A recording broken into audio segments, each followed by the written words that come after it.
Hi viewers, இது Banu ஆர்கானிக்கான Tamil channel. நான் உங்கள் பானு. இந்த சம்மரில் ரொம்ப வெயில் அதிகமாக இருக்கிறதுனால என்னால் தொடர்ந்து வீடியோ கொடுக்க முடியல. கொஞ்சம் அட்ஜஸ்ட் பண்ணிக்கோங்க. கூடிய சீக்கிரமே புதுசாக வீடியோ வரும்.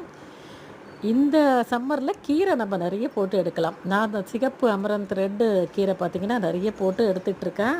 வெந்தயக்கீரை, கொத்தமல்லி மட்டும் கொஞ்சம் கஷ்டங்க. புதினாவும் நீங்கள் நிழலில் வச்சு வளர்க்கணும். நிறைய பேர் புதினா பற்றி கமெண்ட்டில் கேட்டிருக்கீங்க. கண்டிப்பாக நிழல் பாங்கான இடத்துல புதினா வளர்க்கணும். ஒரு ஈரப்பதத்தை தொடர்ந்து புதினாக்கு நீங்கள் கொடுத்துக்கிட்டே இருக்கணும். அப்போ புதினா ரொம்ப சூப்பராக தளன்னு வரும். இந்த வெற்றிலை, புதினா எல்லாமே ஒரே மாதிரி ஈரப்பதத்தை விரும்பக்கூடிய செடிகள்.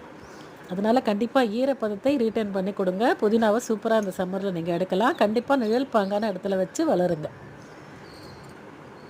இந்த சிகப்பு வண்டையில் 1-2 காய்கள் கிடச்சிக்கிட்டே இருக்குது. Okay viewers, Banu organic garden சேனலை லைக் பண்ணி ஷேர் பண்ணி மறக்காமல் சப்ஸ்கிரைப் பண்ணிக்கோங்க. தேங்க்ஸ் ஃபார் வாட்சிங்.